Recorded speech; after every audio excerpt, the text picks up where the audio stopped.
It was supposed to be an ordinary day.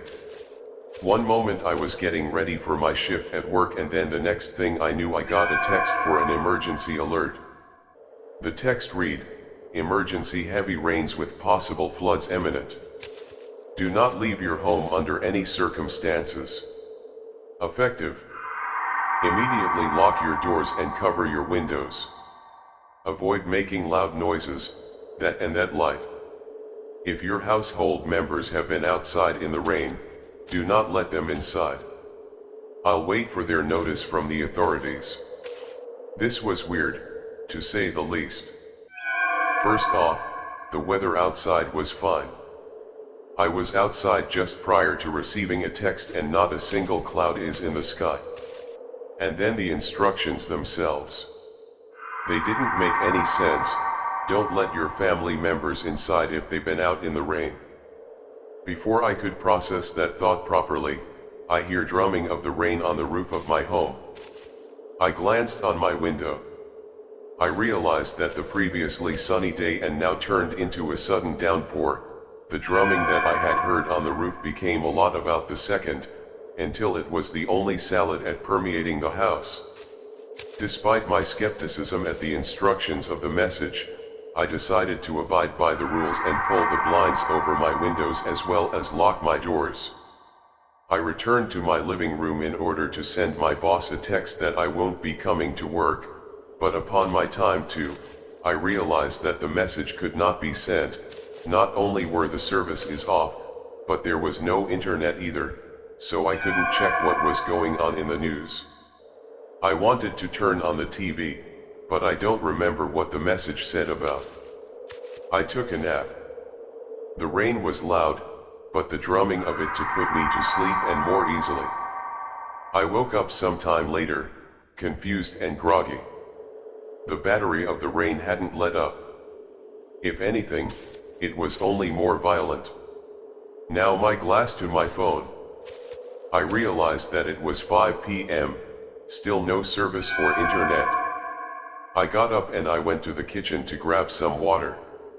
Still half asleep, I poured water into a glass and brought it to my mouth. However, something stopped me before I could take a sip. In addition to the heavy rain outside, I heard anything of sound of footsteps, action in my backyard. It was brief and sound like someone just ran from one end to the other, but it was definitely there. I scanned my backyard through my back door, but it was empty here. That was sure that I heard footsteps, so I decided to open the door and peek outside. As soon as I did so, the already loud thundering of the rain became even louder, almost sounded like a waterfall was next to me. I stepped forward to the edge of the grass and right away it's all fresh footprints across the one. They started from one end of the fence and ended all the way across the line on the other side. It was as if someone had jumped over the fence, ran across my backyard and jumped again into my neighbor's yard. "Hello, hi," foolishly called out, looking at my neighbor's fence. No response came back. Of course it didn't. Maybe it was the neighbor's kids who got caught in the rain and decided to hurry back home. I turned around and I went back inside, closing the door behind me and someone in the noise of I drank the unfinished glass of water and returned to my living room. Just as I was about to sit down, I heard another noise, a group of voices coming from the street. I could barely make them out due to the battery of the rain, but they spoke loudly to each other, so I could just barely hear them. I peeped outside my window and saw a group of armed soldiers standing in the middle of the street in front of my house. We were talking among each other, and from their body language and hand gestures it was apparent that they weren't chatting about every day on Monday and activities. I wanted to know what was going on. So, against my better judgment, I opened my front door and I stepped out onto the porch, report back after a full sweep. I came outside it just in time to catch one of these soldiers shouting as soon as they noticed me. They pointed their guns at "Whoa, don't you erase my hands," and distinctively. I just wanted to know what was going on, so you need to get back inside right now. The soldier at the front who was shot in orders earlier Saturday. And then something happened that I cannot comprehend to this day. As these soldiers stood there pointing their guns at me here, something flew through the street at an impossible speed and grabbed one of the soldiers at the back, taking him along with and disappearing out of sight. It all happened in the split second, and all that remained of the soldier was going to fall on the ground with a muffled clatter.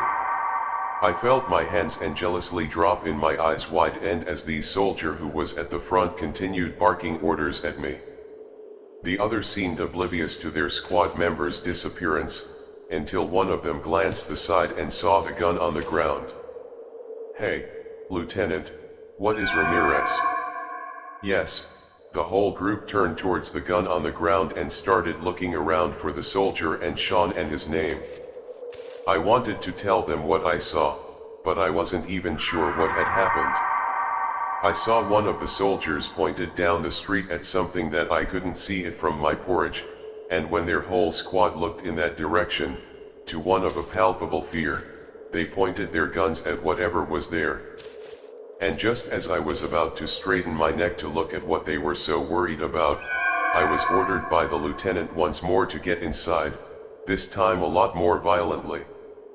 Here I would have ignored the order itself, but the demonic, high-pitched scream that suddenly came from down the street is what caused me to run back inside, lock my door and prop it with my back all my heart, like crazy, even though I have no idea what the heck was going on.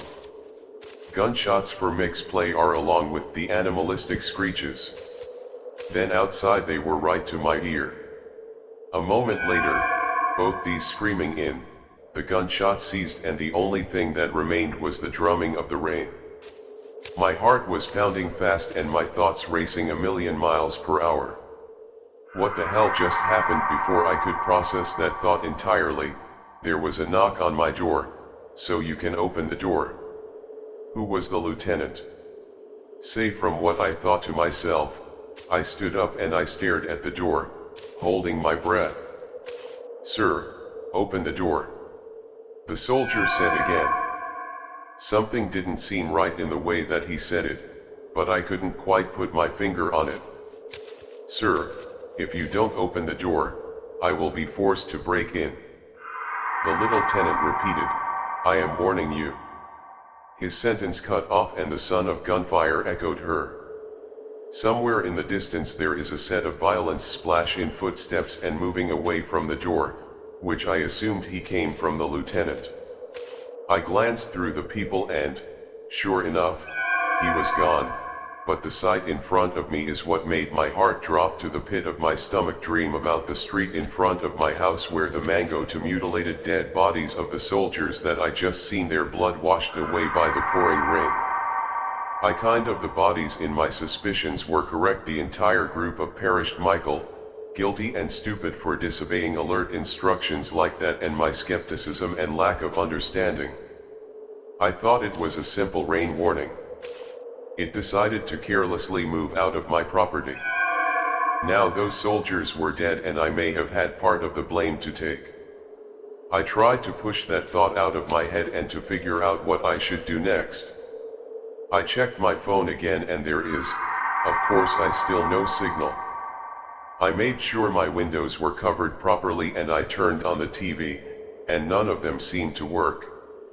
I quickly turned off the TV out of fear that I will attract more of whatever the hell was out there. I went to the storage room and I fetched my dusty radio.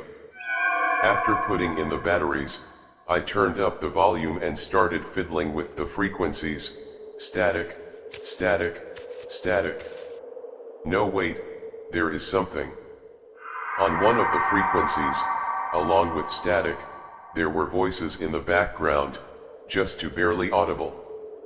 I adjusted the radio wheel until I could hear the voices more clearly from HQ. One of the ways to say negative as sweeping until we get the other voice responded, "You would not go back after this?" The first voice asked. At this point the voice became voice to responding voice. When I asked, Forget that this whole times of masses it is. HQ said there's not going to be any more rescue at times. Voice to replied, so 36 got away out of hand. A voice. When I asked him, yeah, it's not a problem anymore. Back to base, the voice started to cut off again, bit by bit, and then they went completely silent, leaving me only with static. What the heck was that all about? What was 36 and what do they mean? They had to dispose of the survivors and that there would be no rescue. Something was definitely wrong here, and it was clear that the army knew something that us, the civilians, didn't. One thing was for sure, I had to get out of town. I couldn't wait for rescue, which wouldn't even come. Being out there with hostile soldiers or, even worse, those things that wiped out the soldiers didn't put my mind at ease. But I know the choice. I don't know if there's an app. Pack my bag. I put in a pair of clothes because I know I probably be drenched from the rain, and I also packed a flashlight and some food and water. I peeped out of my bedroom window and saw that the dumper was finally showing signs of save for the dead soldiers. From here I can see across from my house, that's my neighbor's door was left open, allowing the wind and rain to sleep inside. I try not to think about what might have happened there and I had no intention of finding out. I put on my backpack and I approached the stairs, not the 3 steps down. I heard something coming from the radio. Along with the static, there is the sound of a slow wheezing. I quickly went down and I grabbed the radio, put in my ear against it to hear the sound better. I tried to adjust in the frequency, but no matter how much I did, nothing changed in. The static and wheezing remained the same. Frustrated, I figured the radio was broken and it turned it off, but the static and wheezing didn't stop. And then I saw something with the corner of my eye that made my blood run cold. Mud trucks, they were all over my car patch, coming in from the kitchen and leading to the corner of my room. I froze in place, listening as the radio static and wheezing permeated the room. After it seemed like forever, I broke out of my Trenton. I looked towards the corner. The first thing I saw were bony feet with my dad. As I slowly moved my gaze up, I realized that I was staying at a couch. Just amazing, let's face the corner in my room. But I couldn't tell its features due to the dark ones, extremely trembling hands. I pointed my flashlight to the corner and I flipped it on. A tiny, completely nude, and emaciated humanoid creature that I could only describe as a human-like goblin came into light. Its fine, was pronounced, against its tight skin on the back, so much that I could count the vertebrae. Its limbs looked like they had no meat in them whatsoever. It was all I could take. I turned around and I bolted out of there and into the rain, which had now turned into a drizzle, not even bothering to close my front door, occasionally looking behind me to see if the goblin creature would come chasing me. My sprint slowed down to a jog and eventually I stopped and I looked back towards my house, leaning on my knees and panting. Listen to the sound of rain around me. I breathe this. I ever leave momentarily. And then I heard a blood-curdling scream behind me. I turned around and saw a young man who was covered in wounds all over. As he got closer, I realized he was missing both legs and what looked like a terrible accident leave it on me to mangled stops. But that didn't stop her from closing in on me and I started running again, and it was just that I realized how much these streets were actually not empty. Yet I saw dead bodies of both civilians and soldiers. I saw crashed vehicles staying in the ground beneath them. I looked back and saw that, despite my running speed, the Lego man was still close behind me. I turned right and ran across the lawn, climbing over the fence and into a backyard. I stopped and stared at the fence. He came crawling over the fence, still screaming at the top of his lungs, and I started back, but slipped and fell on my back. The legless man launched in me from a distance that would make an Olympic athlete, and yes, but before he could fall on top of me he fell backwards on the grass with a loud bang, bang song out, and I was left with nothing but the sound of rain again, and then the old man caught his shocking once more. I looked up at him and saw that he had trained at me and the way his knuckles had turned white. I need to do is ready to shoot me right there.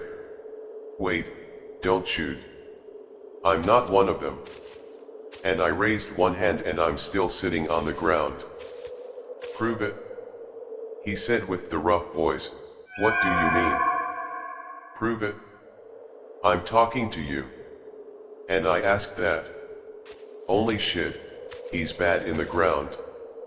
Look like I just left my home minutes ago because of all the crazy stuff that's happening. I have no idea what's going. He didn't budge for a while and the expression on his face, looking like he was wearing his options, find me. After a moment of contemplation, he lowered the gun down and gave me his hand, saying he'll catch a cold out here sooner. Let's get you inside. A young woman with cargo pants with a gun in her hand opened the back door of the old man's house.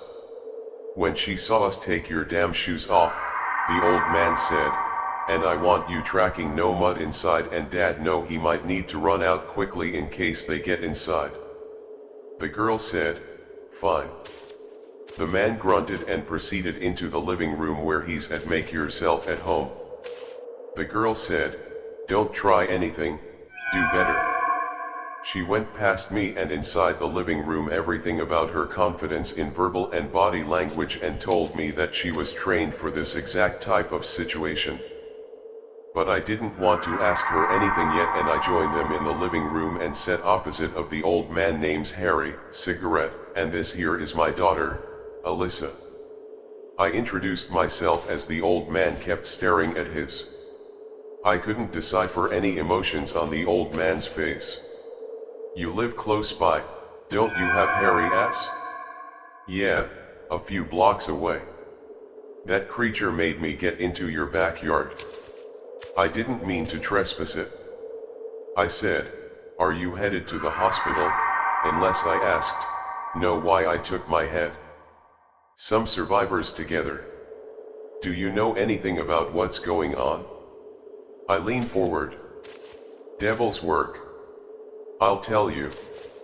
Hay responded, and not too loudly, and ever since they started mine in 2 years ago I kept telling him something to go wrong. Dad, come on, not this again. Alyssa rolled her eyes. Harry simply ignored and continued, it ain't natural to go. Digging into the earth wasn't meant for no humans, I can bet you they woke something up down there in that Aquarius. So do you know if the military has any plans for a rescue mission? And I pretended not to know. I also wanted to know if Alyssa was with the army, and hope that I can get my answer this way. Something told me that if she was with the military, I would already be dead. Ain't no military coming to save us a song. Harry said it's all the retreat with the Roman vehicles, unless I hear some of them shooting civilians on sight. Allison added, so you're not military? I asked her directly, X. She responded. I nodded and then said, so I guess our best bet is to go to the hospital. I finally said you could go there and wait it out, or find what time is there and use numbers to bust your way out of town. Hospital's close by, but there may be some of those monsters roaming around. Melissa said just after a few minutes of talking to her I could see a sandwich to her father, despite her not being as stubborn as hell. Yeah, I know it. And we sat in silence for a moment. Do you know anything about 36? I heard them talking over the radio about 36 getting out of hand. I finally asked and they both seemed confused. But before they could give a proper response, there is a sound of glass breaking in the kitchen, followed by a girl noise.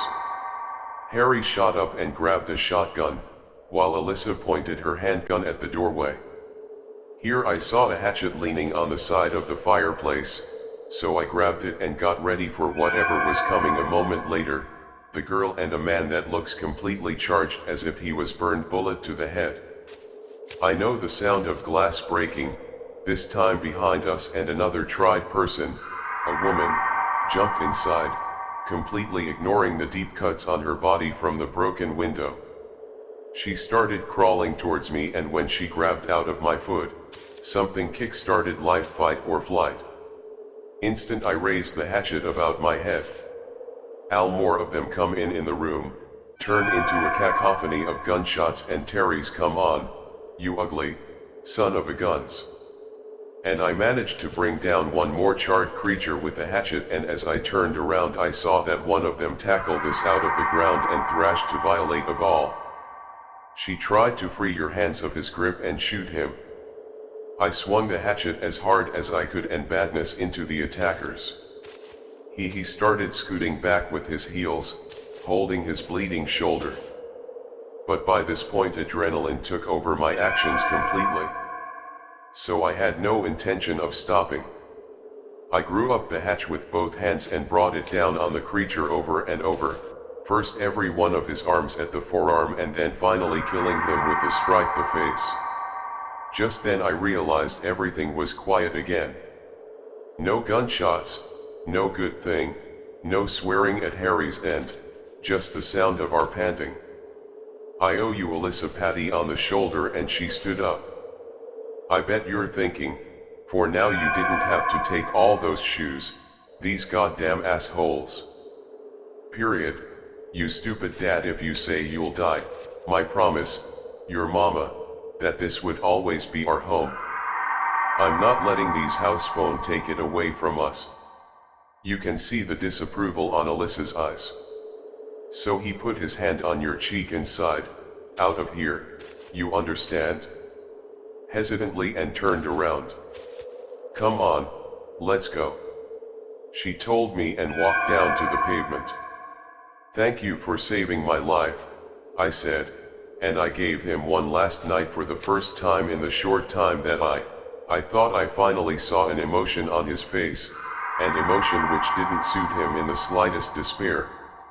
I expected to listen to change drastically after leaving Harry behind, but she was as focused on surviving now as she was prior to that. The streets were way out here now than they were. When I first ran outside of my house, we walked in the middle of the road to avoid getting jumped from the corner, even though we know it was equally risky. We weren't in any danger. Walking in the rain gave us some cover, which allowed us to move relatively faster, but we still have to be careful. "Wait," I whispered to him, pointing down the street. "You see that there was a little girl a few hundred yards away from us, standing in the middle of the road, facing away from us." My initial instinct was to go and see if she was okay, but based on everything I had seen by that point, I know there is a high probability that this wasn't a little girl in distress at all. I was right, because as soon as Alyssa saw her, she cursed under her breath and pulled me aside from the bush. "What's wrong?" beats behind the bush, where we had saw her, someone resembling her a bit earlier. She said exactly like that. She turned around and she said no freaking eyes or nose. Instead, her entire face was replaced by a big vertical line for her mouth with the sharp teeth. The poor guy never stood a chance. So what do we do? I asked. "Let's try a different street." She suggested you're a backyard, ignoring the dead bodies along the way, and went through to the adjacent street. Halfway through I heard that pain ground coming from a dark alley to my left. I read my hatchet while Alyssa, ready to run. A creature crawled out into the light, barely able to pull its own weight, with what was left of a human, like an arm. The thing looked like a swollen blob and its shape barely recognizable, where the head was invisible. Under the at least one blessed areas, some of the blisters like too volatile, pulsating under the street light, looking like they would pop on the slightest touch. And I try not to think about whether it used to be a human as it pathetically dragged itself towards us, grown into the small set of a mouth, the one visible. I wide open and darting from Melissa to me intermittently, leave it. Alyssa said it's harmless unless it manages to grab you. I saw one earlier. She hosted a gun and urged me to follow her.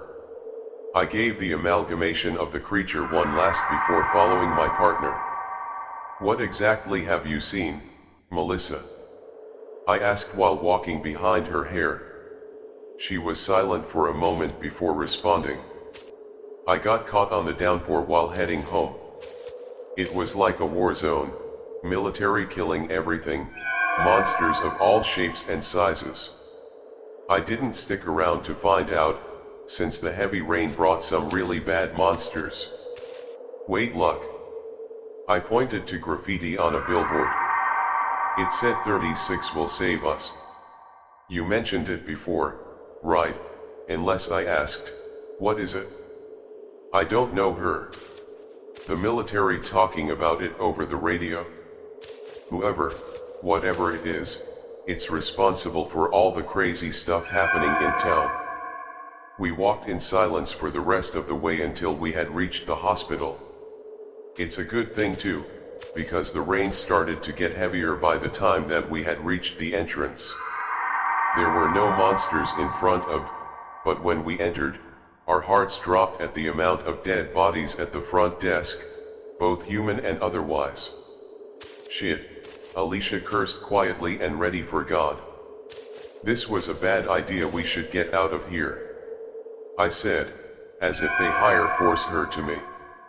It started raining cats and dogs again, so going outside at this point was impossible. And let's proceed carefully, Alyssa said. Maybe they barricaded themselves somewhere upstairs. We got past the reception carefully, stepping around the dead bodies. The hospital wasn't big, so we figured we would check it out quickly. Stop, the elevator was completely demolished, so that was out of the question. Really, though, if a truck drove through it, but in the door and wear it all the way to the backside. We climbed the stairs to the second floor, and as soon as we did, the air became heavy. It's hard to explain, but it was as if someone had been keeping all the windows shut for a long time, making the room stuff the place, what is chaotic, stretches and trash bins at, knocked over etc. and let's split up to check each side and separately. Alyssa said, when we reach the end of the corridor, I'll check the patient rooms on this side. You check that one. Let's meet up here once we're done, and if you see anything, scream. I wasn't exactly happy at the thought of roaming this place alone, but it has not. All the other rooms are empty and just like the rest of the floor.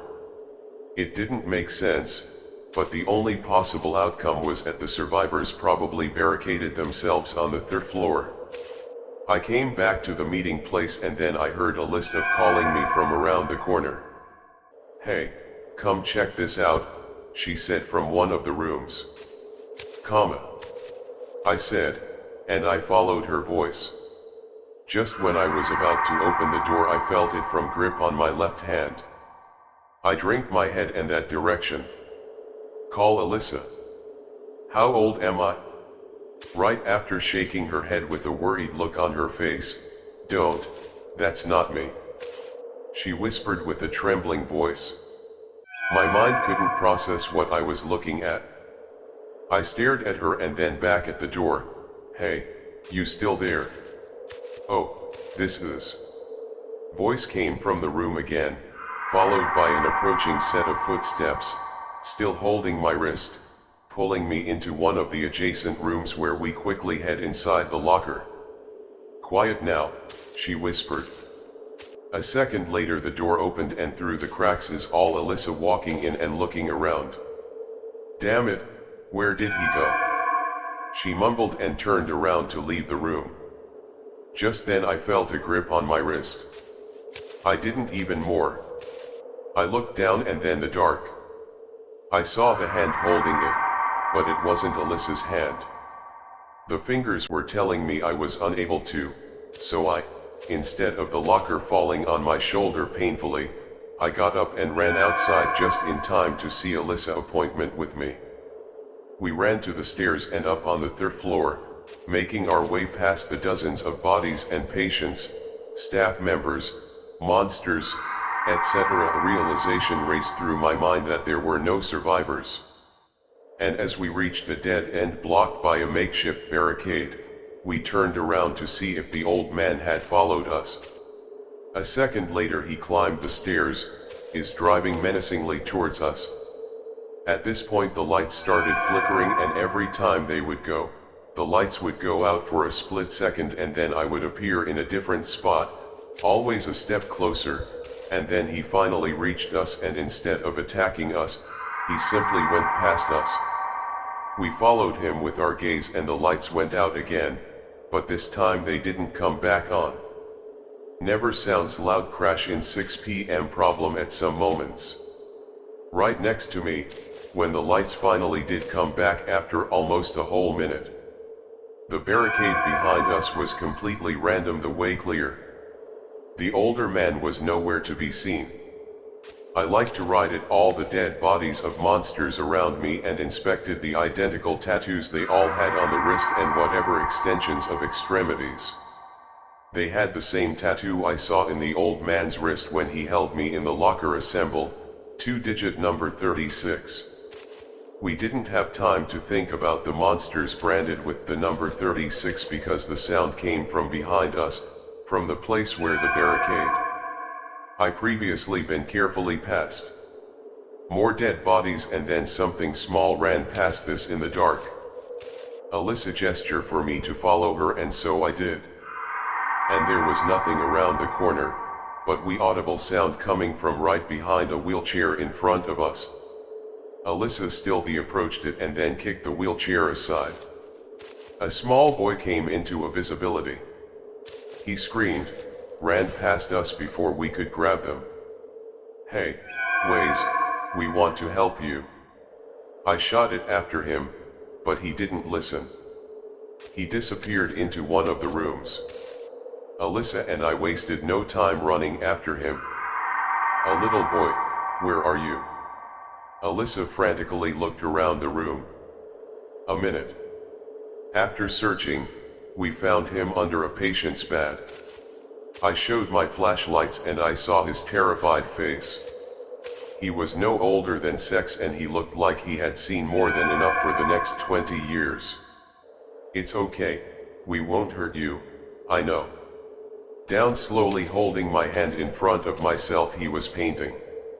In his eyes were, "Hey, what's your name?" I asked me. "You still didn't answer." "My name is Alyssa."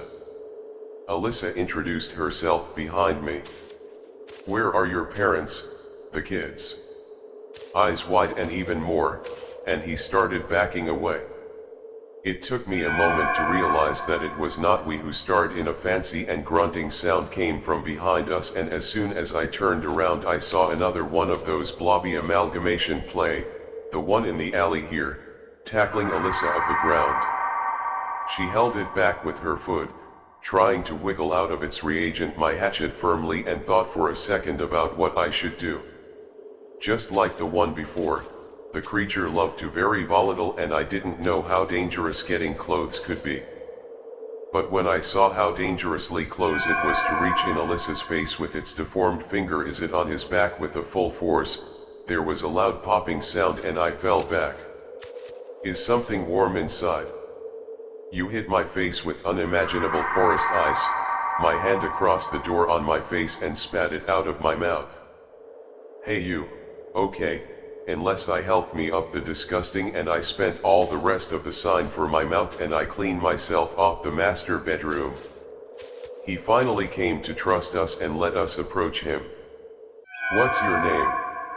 Alyssa asked. "Do we?" Shelby said.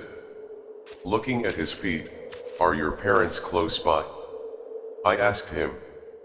The kid's face turned red. How many minutes later, When you calm down, she pulled back and asked him, do we?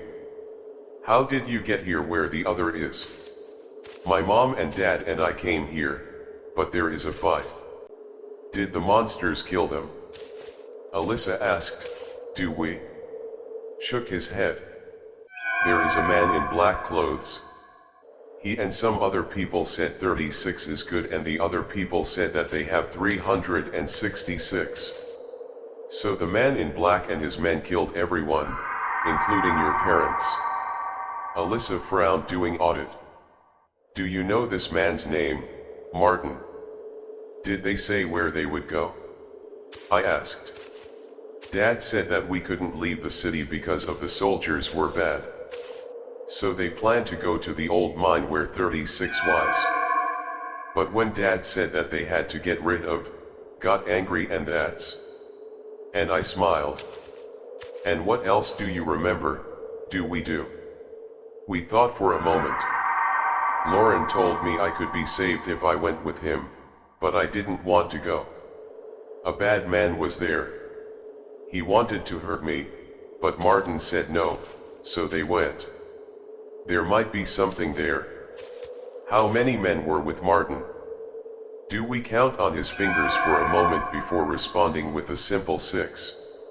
If we take them by surprise, we can take all of them, I said.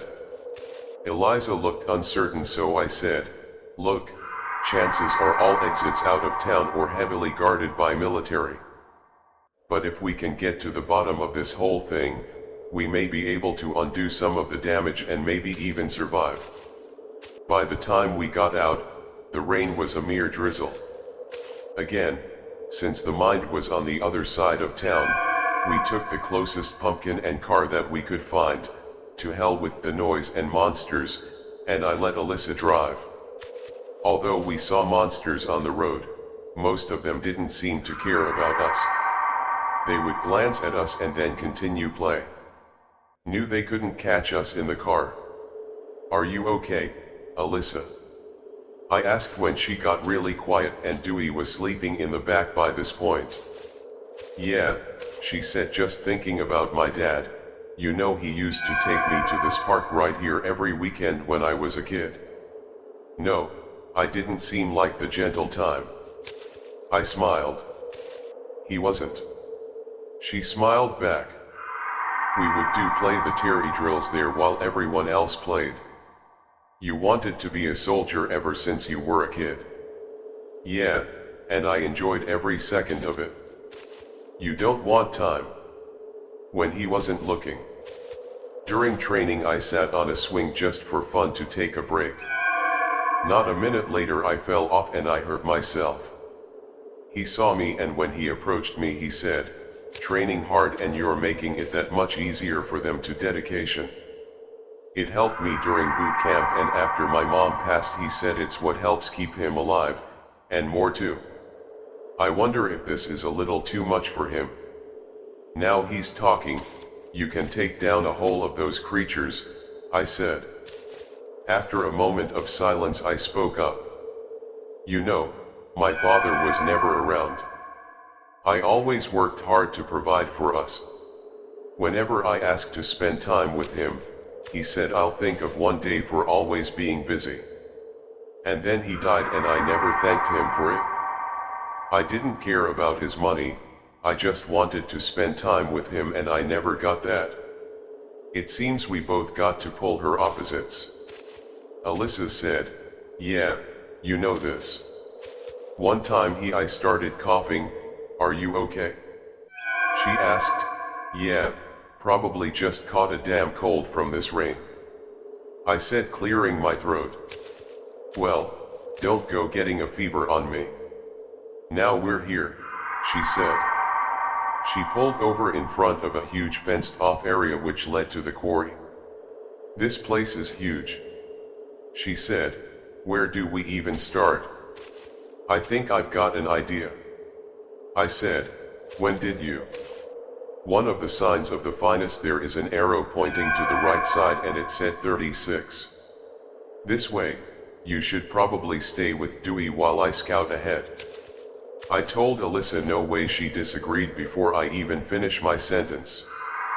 You don't need my help taking Martin's man down. Listen, I'm just going to go, and my sentence was going to, hey, are you okay? I listened to me suspiciously. I'm fine, I said, and I cleared my eye and throat. What's going on? And Dewey said, broccoli, sorry to wake you up there, buddy, my Saturday we're going to go find the bad man. We need you to stay here. Okay, Dewey was less than enthused by this.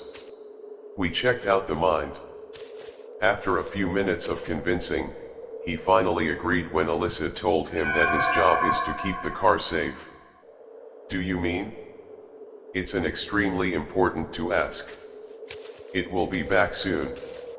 Okay, I told him and smiled and reassuring me as soon as we closed the car doors behind us. Alyssa took points and carefully proceeded on the old dirt road leading to the quarry. The place seemed to be dead, not counting the dozen of dead bodies of both humans and monsters. The rain still wasn't letting up and my gas was. It wasn't for a long time. We followed the arrow signs 236 until we started hearing fan noises in the distance. The cacophony of screams, growls, and moans was definitely coming from numerous monsters, but we couldn't see in the dark where they were. We followed the only remaining path to sell it to 366. We are at the edge of the quarry itself. The noise was coming from the direct center, and when we looked in that direction and we guessed, hundreds, no thousands, of monsters were converted into each other like a huge swarming pile, monsters of all shapes and forms, forming a nightmarish abomination of a mountain. Although a lot of the straight ones looked in our direction, they didn't seem too concerned about yes, but we try not to make any sudden moves. Nevertheless, look, entrance 306. Alyssa pointed at the distance and looks like we have to go around. Then I said I don't think they'll hurt us. Let's be really careful and keep our distance. I took point this time and, just as I predicted, the monsters weren't aggressive, despite making eye contact with us. But still we proceed carefully around the world, keeping as how far away as we could from the big pile of the mountain of monsters was a lot bigger and louder than I thought. When we got closer to it and it became clear that the monsters were constantly falling and climbing and falling over and over and over, entering the dark, my labeled as 36 fell to claustrophobic. But also, we're leaving to leave the army of monsters behind carefully, Alyssa whispered him, pointing her torch in front of us. The mine was pretty straightforward, and who was struggling? You have sinned, my child, but you can still be saved. The deep voice said again. It was a priest. That was definitely Martin the father, please. The man pleaded, but before he could say anything more, Martin said, a shiny blade across his throat. The man fell over with a googless sound, crying at his throat and bleeding to death within seconds. Glory be to the 36th Savior of the world. The men around him did the same. I counted the men surrounding them. Aside from Martin, there were 4 other men, all of them armed with assault rifles. We can take them, Alyssa whispered it. I nodded, and just as we were about to jump on and start shooting, another voice shouted, Father Martin, he's the one from the hospital. Father Martin looked down at the new prisoner and chuckled before saying, well, now it would seem you changed your mind about coming here, have you not doing? My heart jumped into my throat when I glanced there and realized that they had the little voice. A prisoner, do we stare at Martin, visibly frightened but not wanting to show it to the priest. Luckily, we have just the job for you in a few days, Martin. Continue to take him to the store, lock him up and keep a close eye on them. Before I realized what was going on, Alyssa jumped in front of our enemies and started shooting them with an expression of a pure anger on her face without any time to think. I joined in, and in the front heat shootout, we managed to take down all of us, one of Martin's men who farted in the dark tunnel ahead. My shoulder got grazed by a bullet in the shootout, but I was not seriously injured. Martin, come out here, Alicia. Not sure what I should do. Shoot him, Alyssa shouted. I would have done it too, but all of a sudden my vision became blurry and I got dizzy. Coffee. What day is a scientist of some sort of being carried in? I remember seeing a great room. Sometime later I woke up. It took me a while to adjust, but when I did and I shoot in my eyes from the bright ceiling light, I will try to realize that I was in some sort of lab, a man in a white coat on the other side of the room by a PC and typing away various files and incubators of sorts with unfamiliar organs from the desks around the room. Breathe, breathe. The man in the white car was next to me before I even knew it. Who are you? I asked. My name is Dr. Andrew. I work in this lab. An electronic door opened and a woman with the garage while standing, finally awake. Alyssa smiled. Her leg was wrapped in a bandage where she had been shot. Alyssa, what happened? They took Dewey. I think they planned to sacrifice him. Dr. Andrew saw us on the surveillance cameras and took us into the lab. The government had this whole underground facility set up to study 36. Where is the kid now? I asked. They took them all the way deep into the heart of about 36. Andrew said, to where the monsters are emerging from. Then we need to go save Emma. I stood. Now I'm afraid you're infected. Andrew finally spoke up. The good news is it's not contagious and it doesn't turn you into one of those creatures. It seems to be a new form of bacteria which we've never seen before. So here comes the bad news. Once infected, the bacteria attaches itself to the lungs of the host and save the BS docket. I said quietly, how long do I have? And it's hard to say. Judging by the progress of the Nigeria, I'd say less than a week. I chuckled, unable to process what I was hearing. After a long pause I said, you said they took Dewey all the way deep, right? Alyssa interjected, you can't be serious, you can't. I'm the only one who can save them. I try not to yell too much as my chest was burning. You can do with that leg of yours. So what has to be? I have to do this. One last thing before I die. Although the lab was enormous and had lots of stuff, Andrew was the only one who had managed to survive. He explained when the alarm went off, all military personnel went to secure the source on site at 36, but they perished. Andrea, no choice but to initiate a full lockdown. So what exactly is at 36? I asked. Well, Andrew started, and I'll began as an accident. Some miners are going about their business and one day they dug through to this hidden cave system, so to say, which further led down to a huge, seemingly bottomless hole. Now, at first it was just an interesting tourist attraction, but then people reported hearing voices coming from down there, and then the first accident happened. You remember that little girl that disappeared a few years back, Katie Chandler, Elisa, Andrew Jackson? Yeah, of the official story was she just went missing during a field trip to the cave with her school, but in reality she fell down the hole. Well, the dragon is more accurate way to. The teacher who took the class in the field trip claimed there was no way she fell inside the hole. I said. Andrew noted. Yeah. As soon as the incident happened, the teacher was bribed and threatened by the government. The stories of monsters were, of course, I said, dismissed. We had our eyes on this place for a while as a precaution, but only after we saw Katie getting dragged on were our suspicions confirmed. After that, the military quarantine, the Zelda my lab was set up here and we have been studying the hole ever since. The public was told the area was closed off due to police searching for the missing girl. But something went wrong. Alyssa asked monsters. We tried investigating the hole but it was impossible. It was as if a completely different world was down there and then they stopped coming out altogether. But the government wanted to know more about them. So they set up a special machine to draw them out. What they created a link with the world down there via machine, and let's call it a portal. But they underestimated the monsters and soon as of them out of the portal and reset.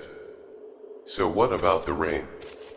Interestingly enough, as the rain increases, so does the activity in the portal.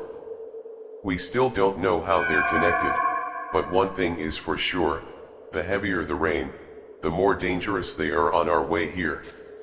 The creatures she has to be coming from the source, the portal. We believe that the Queen, or something of the like.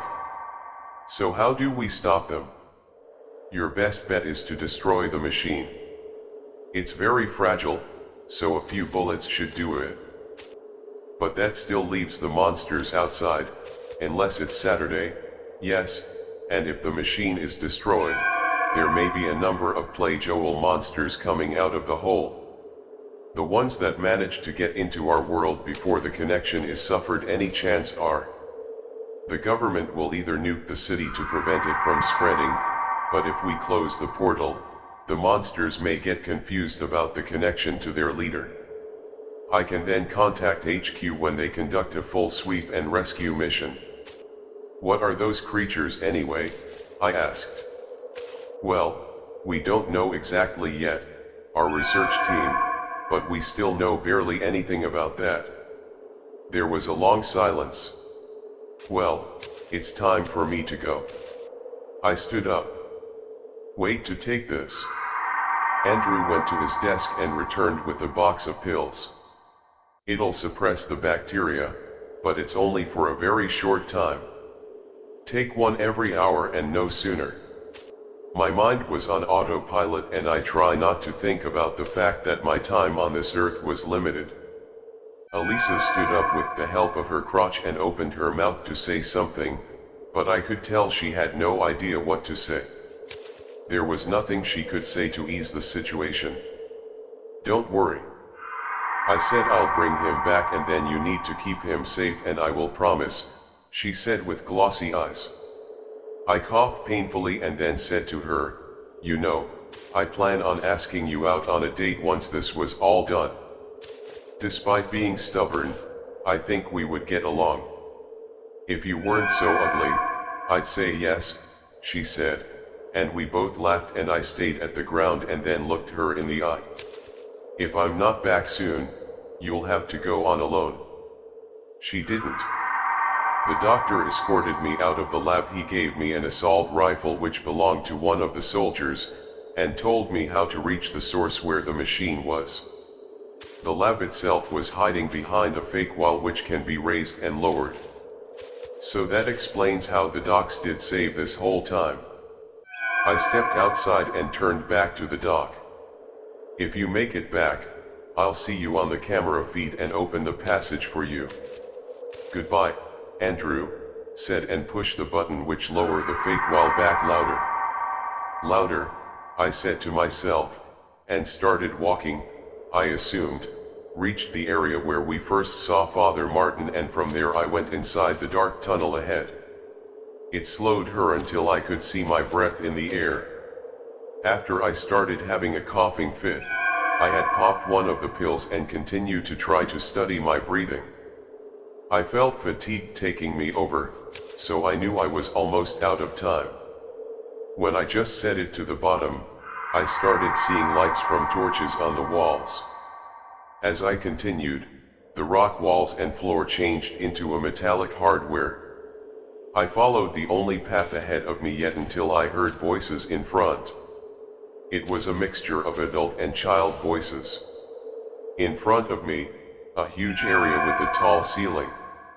It whirlpool in it. On the other side of it was a big generator-like machine. This was definitely the place that I was looking for her. I arrived at just in time to see Martin and his man throw a woman into the hole. Her scream was abruptly cut off when she fell inside the vortex, which became turbulent, before calling me down again to 36%, which started to become violent again. Am I going to the generator? It was far away, but I was confident that I could hit it. Like tentacles started to emerge from the whole lot and slither their way towards Dewey as a deep groan echoed from the hole itself all around the cave. Without any time to think, I pulled the trigger.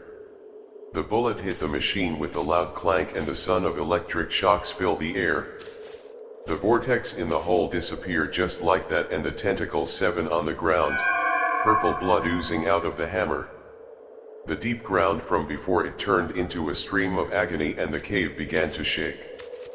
No, what did you do? Multiple streams came from the now dark hole and monsters I started to emerge.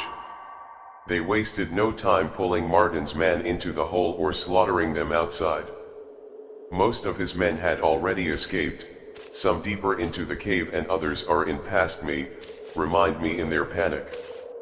Come back, you cowards. Martin shot at us, screams echoed around him. Do we come on? I shot it in the whole mess and the boys started running towards me.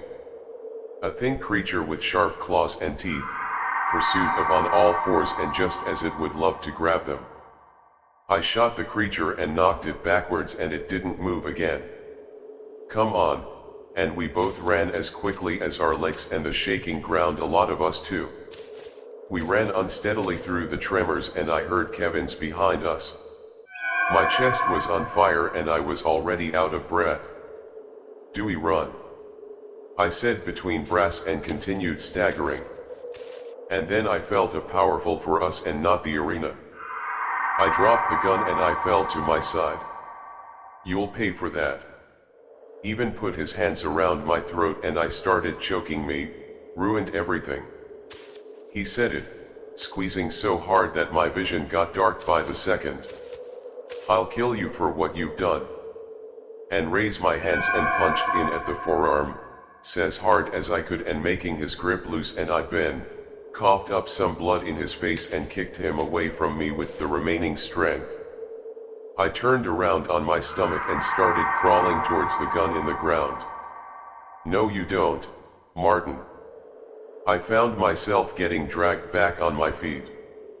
I turned back around to see him holding a big rock above his head. I raised my hands in the fence and a loud bang ensued. Martin dropped the rock and a large red stand appeared on his chest.